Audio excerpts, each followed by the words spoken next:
I think first of all, one of the things that I would like to highlight with regards to is you talked about the different groups. So there's been a survey which was published just recently, Afrobarometer survey, and in this survey it highlights that 7 out of 10 Gambians are in support of a new constitution.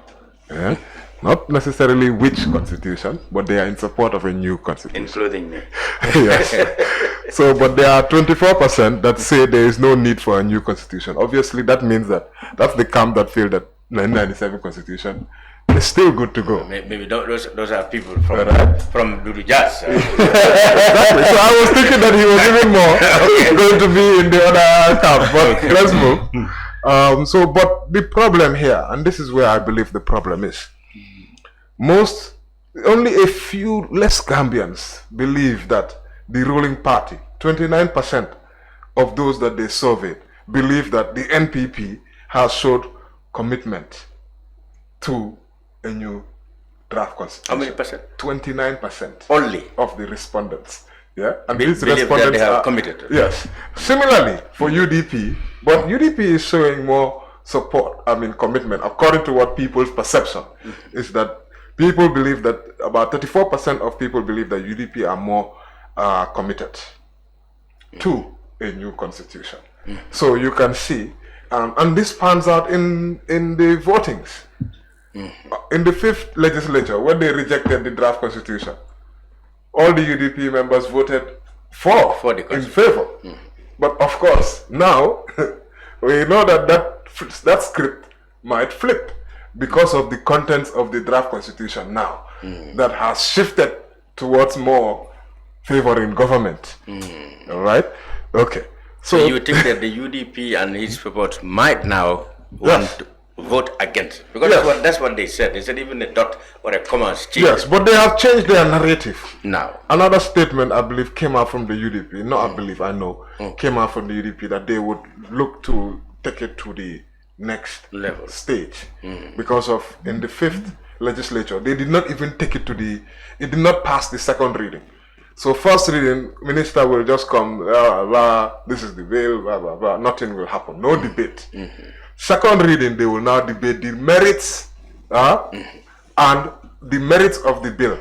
That's what they are supposed to only focus on, not the individual clauses. But then this is where the speaker has a very difficult job, because stopping politicians from speaking their mind is very difficult. And sometimes it's a bit difficult. But what parliamentarians are supposed to do is to debate about the general merits of the bill. For example, if they see chapters, that are missing, that they expect to have seen. For example, obviously integrity. A parliamentarian, especially at the merit stage, could argue that why is there a whole chapter on, because these are wider perspectives. You don't need to necessarily go into single clauses. So, but from what I see going forward, right now, it's clear that the constitution that currently has will entrench. It's not that much. They are not, for me, they are not that much different even from the 1997 constitution with regards to the powers that is given to the president. And in some instances, even more powers are given to the president. Now the president will not only be able to nominate a member, they want to allow the president to fire a nominated member. That is too much. You see? And in the 2020 draft constitution, it said that there is not going to be any nominated members, in fact. Exactly. That is very fundamental. The diaspora. Yeah. My people who are watching from abroad. They are supposed to have been at least considered. What about giving them nominated member positions? Exactly. In Senegal, 15. 15 diaspora MPs. Diaspora MPs. In Gambia, our president wants to keep them still for himself. And he can fire them. And now he wants to be able to fire them. Even Jammeh could not fire them. Independent institutions. He could have, but then he didn't do it. He did. He did what? From Fatma John Basis was fired as speaker. See? Oh yes, he did that. Yes, that's the minute. And this is one of the things which I challenged the Minister of Justice. I said, Minister, you have been saying that you want to maintain the status quo. You want the president to be able to hire and fire the IEC chairperson. Yes. To be appointed by the president. You know, some of these things, with consultation, they are very serious. And us, we do research on this thing. National Human Rights Commission, they have a position paper on the constitution, on the last one. And this issue of IEC is in there, clearly, categorically. If you see, when I was speaking to the minister, if you go and you look at the press conference, I was holding a position paper from the NHRC. Sometimes they will not know where my questions are even coming. They think that maybe it's just my own personal. We do our little bit of research. Absolutely. And a lot of what is in that position paper from the National Human Rights Commission, the government has renegade against it. And they were taken care of in the 2020 draft. So I will just want to segue here to say, even before talking about the contents, I feel that this thing will come in 2025. It will be a disaster. When you want to bring a... when it comes to parliament? Yes. It can come in now, in November. It can come in November. But it will continue until in 2025. Yeah, because referendum. Yes, and then to have a referendum in 2025. I think it's very risky and it will be very politicized. It's the year just preceding. Look at the composition of the assembly then and now.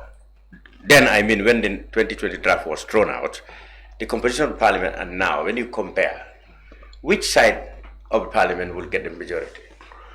I think we see, this is the thing about the draft constitution. How much percentage is needed? It says you need a super majority. Two-thirds. You need a super... You need 75%. That's two-thirds. I'm talking about referendum. Yes, even in parliament. You need two-thirds. No, you need three-quarters. That's two-thirds. In parliament. Yes. It's almost in parliament. Yeah. That's so no, two-thirds. I'm a civil engineer guy. Two-thirds is different from three-quarters. That's completely two-thirds. No, I think two-thirds is 30-30. No. Hold on. But the percentage is 100. It's three-quarters. Percentage is 100. Percentage is 100. Two-thirds is like 75. What is one-third? That's 25. No.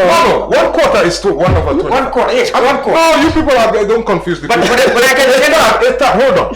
Two-thirds majority means. No. Hold on. Just hold on. No. This is just maths. It's more than half. No, hold on. Just take it easy.